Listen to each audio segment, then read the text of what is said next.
नमस्कार, मैं हरिओम मालाकार स्वागत करता हूं अपने स्टडी चैनल इजी मैथ्स में। तो आज की इस क्लास में हम पढ़ने वाले हैं प्रश्नावली 1.1 में एलसीएम और एचसीएफ पर आधारित प्रश्न। तो सबसे पहले हम एलसीएम और एचसीएफ के बारे में पढ़ लेते हैं कि यह क्या होता है। ठीक है, तो सबसे पहले हम देखते हैं लघुत्तम समापवर्तक। इसको हम इंग्लिश में बोलते हैं लिस्ट कॉमन मल्टीपल, मतलब कि एलसीएम। दो या दो से अधिक संख्याओं का लघुत्तम समावर्तक एलसीएम वह छोटी सी छोटी संख्या जो उन सभी संख्याओं से पूर्ण रूप से विभाजित हो जाए। इसका मतलब क्या हुआ? मतलब कि एक ऐसी छोटी सी छोटी संख्या जो उन दोनों संख्याओं से पूर्णतः विभाजित हो जाए, दोनों का भाग उस संख्या में चले जाए। और इसको हम आसान भाषा में समझें तो देखिए इंग्लिश में क्या बोलते हैं इसको, लिस्ट कॉमन मल्टीपल, मतलब कि जो उन दोनों संख्याओं के पहाड़े में आता हो। ठीक है, तो इसको हम एक उदाहरण के माध्यम से समझ लेते हैं। हम कोई भी दो संख्या लेते हैं, माना कि 24 और ये 30, हम दो संख्या लेते हैं। अब हम इनका एलसीएम निकालते हैं। तो एलसीएम निकालते समय हमें दो स्टेप फॉलो करना है। ठीक है, सबसे पहले तो इन दो संख्याओं का हमें स्टेप फर्स्ट में हम क्या लिखेंगे, इन दो संख्याओं का हमें अभाज्य गुणनखंड ज्ञात करना है। अभाज्य गुणनखंड निकालेंगे। ठीक है, सबसे पहले तो हमें अभाज्य गुणनखंड निकालना पड़ेगा। उसके बाद स्टेप 2 में क्या करेंगे, हम जो भी अभाज्य गुणनखंड आएंगे उसमें सबसे बड़ी घात लेना है। मतलब जो भी अभाज्य गुणनखंड होंगे इनके, उनमें जो भी संख्या आएगी उनकी सबसे बड़ी घात को हम एलसीएम में लेंगे। तो यहाँ लिख लेते हैं हम सबसे बड़ी घात लेना है, मतलब कि सबसे बड़ी पावर। ठीक है, तो अब हम सबसे पहले पहली स्टेप को फॉलो करते हैं और 24 और 30 के अभाज्य गुणनखंड निकालते हैं। यहाँ पे 24 के पहले अभाज्य गुणनखंड निकाल लेते हैं हम। तो 2 का भाग 24 में कितनी बार में जाएगा, 12 बार में। फिर 2 से डिवाइड करेंगे कितनी बार, 6 बार। फिर 6 में 2 का भाग देंगे तो 3 बार। अब 3 से डिवाइड करेंगे तो कितनी बार जाएगा, 1 बार। तो ये हमने 24 के अभाज्य गुणनखंड निकाले, तो यहाँ पे लिख लेते हैं हम 24 के गुणनखंड। ये हमारे 24 के गुणनखंड क्या हो गए, 2 कितनी बार आया है, 3 बार। तो क्या लिखेंगे, 2 की पावर 3 मल्टीप्लाई बाय 3 कितनी बार है, 1 बार। तो ये हमने लिख लिया। अब हम 30 के गुणनखंड करते हैं। तो 30 के गुणनखंड सबसे पहले हम 30 में 2 से डिवाइड करते हैं इसको। ठीक है, तो कितनी बार जाएगा यहाँ, 15 बार। ओके, फिर अब 15 में 2 का भाग तो नहीं जाएगा, 3 से हम डिवाइड करेंगे कितनी बार जाएगा, 3 पंजे 15। अब 5 को 5 से डिवाइड करेंगे कितनी बार जाएगा, 1 बार। तो ये हमने 30 के अभाज्य गुणनखंड निकाले। क्या है हमारे 30 के अभाज्य गुणनखंड, यहाँ पे लिखते हैं 30 के गुणनखंड। 30 के गुणनखंड क्या है हमारे, 2 फिर 3 फिर उसके बाद मल्टीप्लाई बाय 5। ठीक है, ये हमारे 30 के गुणनखंड। अब हमें इन संख्याओं से एलसीएम कैसे निकालना। ठीक है, तो हम लिखते हैं 24 और 30 का एलसीएम। ठीक है, तो अब 24 और 30 का एलसीएम कैसे निकालेंगे, पहली स्टेप तो हमने फॉलो कर ली। उसके बाद हम देखते हैं दूसरी स्टेप में कि जो भी संख्या हमारी आई उनकी सबसे बड़ी घात लेना। सबसे पहले हम देख लेते हैं कौन कौन संख्या यहाँ पे हमारे पास आई हुई। क्या है, 2 आया है, उसके बाद 3 आया है, उसके बाद हमारा 5 आया है। ठीक है, तो अब इनकी सबसे बड़ी घात, तो इन दोनों सभी संख्या में 2 की सबसे बड़ी घात कौन से, हमारे पास 2 की सबसे बड़ी घात 3 है, तो हम यहाँ 3 लिख देंगे। ठीक है, उसके बाद 3 की सबसे बड़ी घात 1 ही है तो 1 बार लिख दिया। 5 की सबसे बड़ी घात तो 5। अब इनका हम मल्टीप्लाई करते हैं तो कितना आएगा, 2 की पावर 3, मतलब 2 दूनी 4 और 4 दूनी 8। ठीक है, तो इस तरीके से हम यहाँ पे 8 लिखेंगे मल्टीप्लाई बाय 3, फिर उसके बाद मल्टीप्लाई बाय 5। अब इनका हम गुणा करते हैं तो कितना आएगा, 8 3 24 और गुणित 5 कितना आ जाएगा हमारा, 120। तो इन दो संख्याओं का हमारा एलसीएम क्या आएगा, 24 और 30 का एलसीएम कितना होगा हमारा 120। ठीक है, तो हमने देखा कि एलसीएम कैसे निकालते हैं, आपको अच्छी तरीके से समझ में आया होगा। ठीक है, और कोई डाउट हो तो कमेंट बॉक्स में कमेंट करें ताकि मैं आपका डाउट क्लियर कर सकूं। ठीक है, तो आप इसे नोट डाउन कर लीजिए।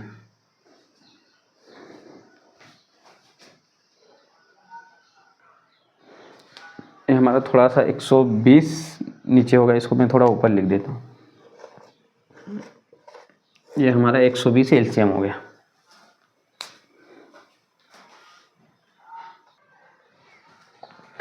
मैंने आपको बोला था कि यह छोटी से छोटी संख्या जो दोनों संख्याओं के पहाड़ों में आता हो, मतलब कि जो 120 हमारी संख्या आई है एलसीएम के रूप में, वह 24 के पहाड़े में भी आता है 5 बार में, और 30 के पहाड़े में 4 बार में। तो इस तरीके से यह 120, 24 और 23 का एलसीएम हुआ।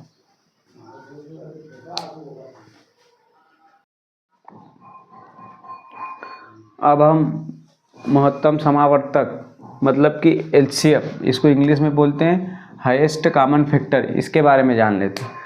तो दो या दो से अधिक संख्याओं का महत्तम समावर्तक मतलब एचसीएफ वह संख्या जो उन सभी संख्याओं को पूर्णतः विभाजित कर दे। मतलब कि एचसीएफ वह बड़ी से बड़ी संख्या होगी जो उन दोनों संख्याओं को पूर्णतः विभाजित कर दे, मतलब उस संख्या का भाग उन दोनों संख्याओं में पूर्णतः चले जाएगा। ठीक है, तो इसको भी हम एक उदाहरण के माध्यम से समझ लेते हैं। हम उदाहरण के लिए वही वापस संख्याएं ले लेते हैं 24 और 30। ठीक, तो एचसीएफ निकालने के लिए भी हमें वही 2 स्टेप फॉलो करना है। ठीक है, तो थोड़ा सा अंतर है। तो पहले स्टेप में हम क्या करेंगे, इन दोनों संख्याओं के अभाज्य गुणनखंड निकालेंगे। अभाज्य गुणनखंड निकालेंगे। उसके बाद स्टेप सेकंड में क्या करेंगे, इन दोनों स्टेप सेकंड में हम करेंगे इन दोनों अभाज्य गुणनखंड में जो भी संख्या आएगी और उनमें जो भी कॉमन नंबर होगा, मतलब उभयनिष्ठ कि जो उन दोनों संख्याओं के गुणनखंड में जो संख्या होगी उस संख्या को लिखेंगे, और उस संख्या की सबसे छोटी पावर, मतलब कि दोनों संख्याओं के अभाज्य गुणनखंड कॉमन संख्या लेंगे। उसके बाद तथा उस संख्या की सबसे छोटी घात मतलब कि छोटी पावर को लेंगे। ठीक, तो अभी हमने पीछे 24 के अभाज्य गुणनखंड निकाले थे, तो क्या आया था हमारा 24 के अभाज्य गुणनखंड। एक मिनट, इसको थोड़ा सा लिख देता हूं मैं। 24 के अभाज्य गुणनखंड, 24 के अभाज्य गुणनखंड हमने अभी निकाले थे एलसीएम में। तो क्या आया था हमें 24 के अभाज्य गुणनखंड 2 की पावर 3 गुणित 3। ठीक है, ये 24 के अभाज्य गुणनखंड आए थे। और 30 के अभाज्य गुणनखंड क्या आए थे हमारे पास, 30 के अभाज्य गुणनखंड, 30 के अभाज्य गुणनखंड हमारे पास क्या आए थे, 2 × 3 × 5, ये हमारे 30 के अभाज्य गुणनखंड आए। तो अब हम ध्यान से देखिएगा एचसीएफ कैसे लिखेंगे। तो 24 और 30 का एचसीएफ इस तरीके से लिखना है। ठीक है, तो अब हमने पहली स्टेप तो फॉलो कर लिया, अभाज्य गुणनखंड निकाल ली। अब उसके बाद जो भी कॉमन संख्या होगी, ठीक है, जो कॉमन संख्या उसको लेंगे और उसकी सबसे छोटी घात लिखेंगे। तो अब यहाँ पर हमें कॉमन संख्या कौन सी दिख रही है, इन दोनों अभाज्य संख्याओं में कॉमन नंबर कौन कौन से, पहला कॉमन नंबर है हमारा 2। ठीक है, उसके बाद एक कॉमन नंबर 3। अब 5 को नहीं लेंगे क्योंकि 5 यहाँ दोनों संख्याओं में नहीं, 5 यहाँ पे और यहाँ पे नहीं, तो 5 को नहीं लिखेंगे। तो हम सबसे पहले 2 कॉमन नंबर है उनको लिख लेते हैं। ठीक है, तो हमने एक कॉमन नंबर है 2। ठीक है, उसके बाद है हमारा दोनों संख्या में जो है वो 3 है। ठीक है, ये हमने लिख लिया। उसके बाद उस संख्या की सबसे छोटी घात लिखना है, मतलब इनमें सबसे छोटी घात कौन सी है, तो 2 की सबसे छोटी घात 1 है। ठीक है, और 3 की भी सबसे छोटी घात 1 है। ठीक है। तो इस तरीके से ये हमारा हो गया। तो इसका क्या आएगा 2 मल्टीप्लाई बाई 3 तो कितना हो जाएगा 6। तो इन दोनों संख्याओं का एचसीएफ कितना आएगा हमारे पास 6। ठीक है। तो ये आपको क्लियर होगा कि हमने एचसीएफ कैसे निकाला। यहाँ पर 2 की पावर 3 है, इसको नहीं लेना है क्योंकि यह इसकी मैक्सिमम पावर है, मतलब ज़्यादा घात है। हमें सिर्फ एचसीएफ के लिए 2 जो भी कॉमन नंबर होगा उसकी सबसे छोटी घात लेना है, तो हमारा एचसीएफ होगा। ठीक है। तो इस तरीके से हमने एलसीएम और एचसीएफ के बारे में जाना। इसे आप नोट डाउन कर लीजिए।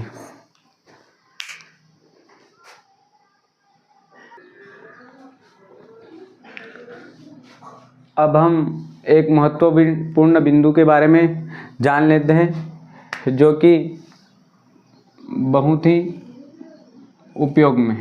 ठीक है। तो इस महत्वपूर्ण यह बिंदु क्या है कि किन्हीं भी 2 संख्याओं का गुणनफल उन दोनों संख्याओं के एलसीएम और एचसीएफ के गुणनफल के बराबर होता है।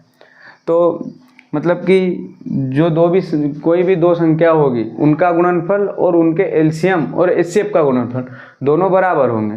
तो देखिए इसको हम यहाँ ऐसा लिख सकते हैं, पहली संख्या गुणित दूसरी संख्या बराबर लघुत्तम समावर्त और महत्तम समावर्त। इंग्लिश में बोले तो फर्स्ट संख्या मल्टीप्लाई बाय सेकंड संख्या is equal to LCM multiply by HCF. ठीक है। तो हम इसको एक उदाहरण से समझ लेते हैं। ठीक है, उदाहरण से समझ लेते हैं। अभी हमने पीछे 24 और 30 के एलसीएम और एचसीएफ निकाले, तो ठीक है, तो हम वही संख्या ले लेते हैं जिससे आपको और अच्छे से क्लियर हो जाएगी। 24 और 30 हम 2 संख्या ले लेते हैं। ठीक है, पहली संख्या हमारी 24 है, दूसरी संख्या 30 है। ठीक है। तो अब हमने 24 और 30 का एलसीएम क्या निकाला था, याद होगा आपको। ठीक है। तो 24 और 30 का एलसीएम हमने क्या निकाला था 120। ठीक है। उसके बाद हमने इन दोनों संख्याओं का एचसीएफ क्या निकाला था, कितना निकाला था 6 आया था। ठीक है। तो अब हम इन दोनों संख्याओं को यहाँ पर रख कर देखते हैं। ठीक है। तो हमारी पहली संख्या कौन सी है 24 और दूसरी संख्या कौन सी है हमारी 30। ठीक है, बराबर एलसीएम कितना है हमारा 120। ठीक है, गुणित एचसीएफ कितना आया था हमारा 6 आया था। तो अब इनको मल्टीप्लाई करके देखते हैं। ठीक है। तो हम इधर साइड में 24 और 30 का मल्टीप्लाई करते हैं। ठीक है, कितना आएगा, ठीक है, 24 गुणित 30। ठीक है, तो कितना आएगा 0 0। उसके बाद 3 चौके 12 के 2 हसीला 1 3 2 6 और 1 7। तो दोनों संख्या का जो मल्टीप्लाई हो कितना है 720। 24 और 30 का गुणनफल कितना है हमारे 720। ठीक है, ये हमारा 720 हमने लिख दिया। अब हम करते हैं 120 और 6 का गुणा। ठीक है, तो कितना आता है हमारा देखते हैं। 120 गुणित 6 कितना आएगा 6 शून्य 0 और 6 दूनी 12 हासिल का आया 1, 6 कम 6 और 1 7। तो ये हमारा 720। तो अब आप देखिए यह बात हमारी सिद्ध हुई कि 2 संख्याओं का गुणनफल उन दोनों संख्याओं के एलसीएम और एचसीएफ के गुणनफल के बराबर होता है। ठीक है। तो यह चीज़ हमें आगे प्रश्नवाली के सवालों में बहुत ही काम आने वाली है। आप इसे नोट डाउन कर लीजिए।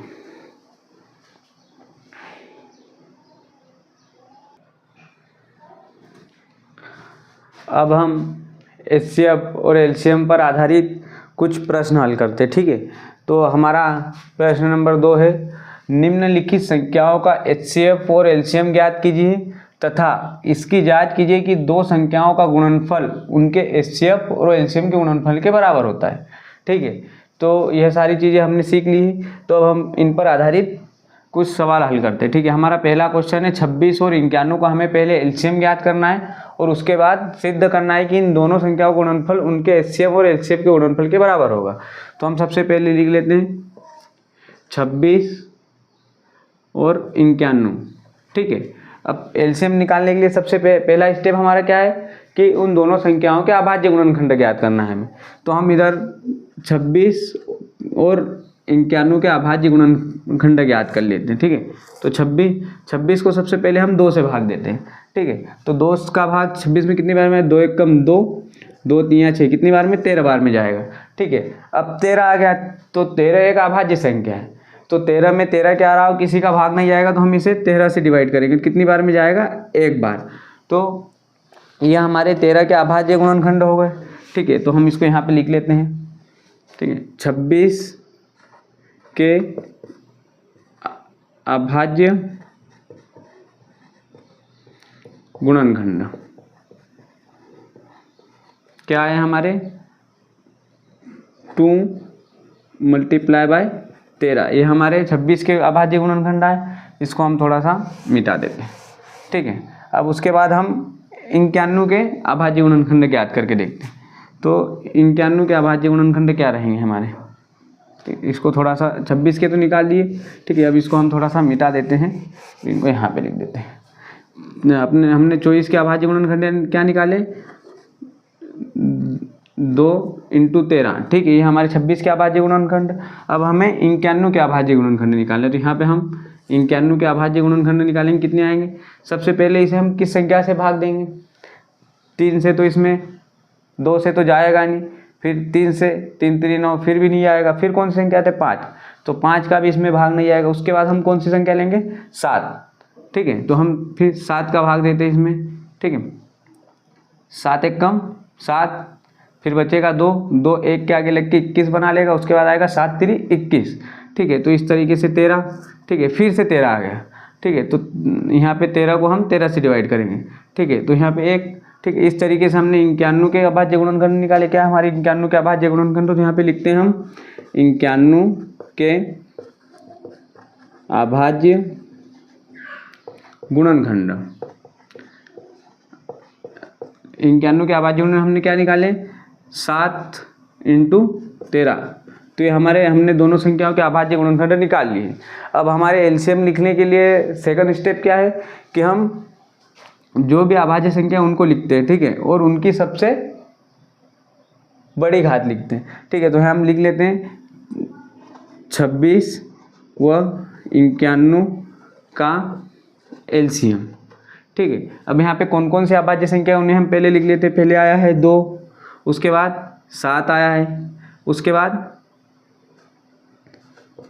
13 आया है। ठीक है, तो ये 13 भी दोनों संख्याओं में, तो इस तरीके से ये 2 × 7 × 13 ये हमारे दोनों संख्याओं, ठीक है, एलसीएम होगा। ठीक है, तो अब इसमें हम सबसे छोटी घात लिखना रहता है।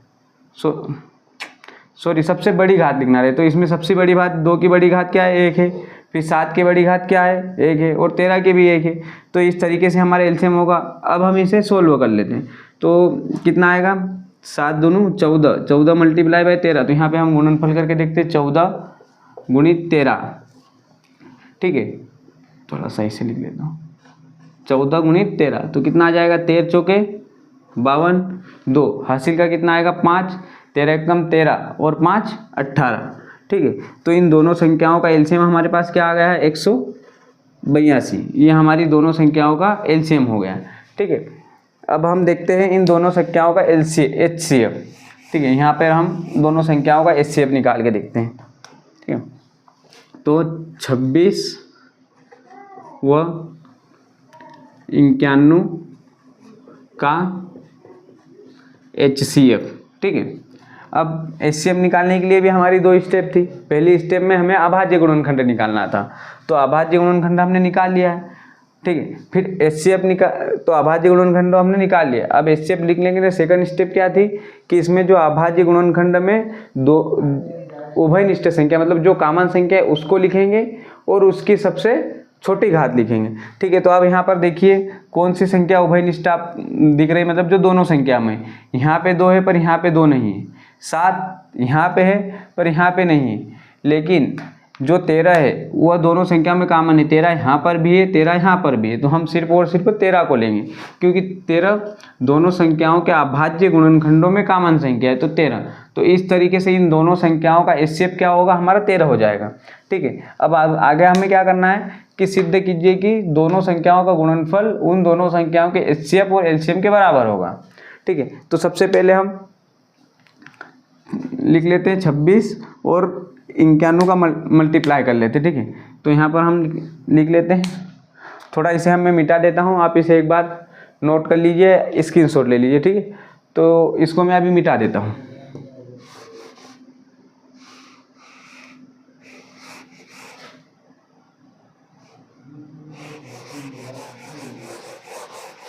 ठीक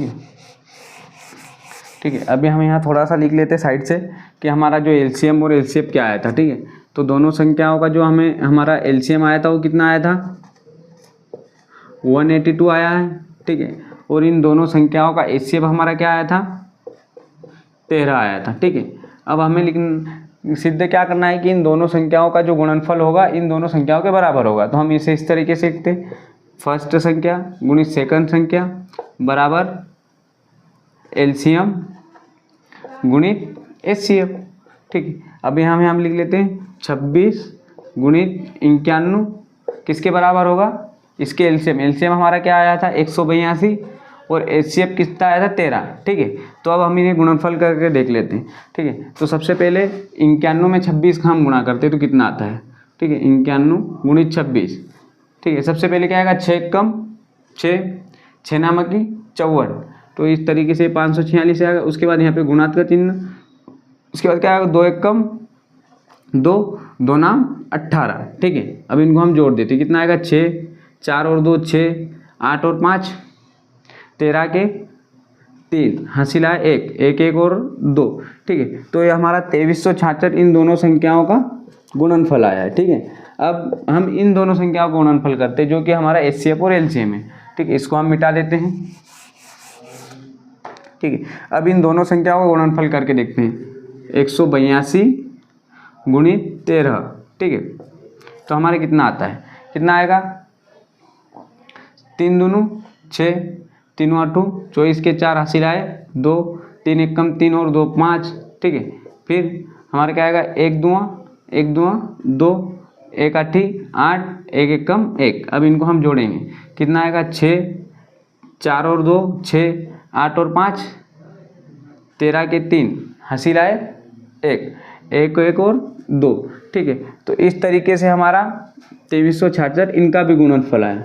तो अब हमने दोनों चीज़ें पढ़ लिए, एचसीएफ भी निकाल लिया, एलसीएम भी निकाल लिया, और अब दोनों संख्याओं का गुणनफल निकाल के देख लिया कि दोनों संख्याओं का गुणनफल और उनका एलसीएम और एचसीएफ का गुणनफल बराबर होता है। तो यही हमारा आंसर होगा। ठीक है।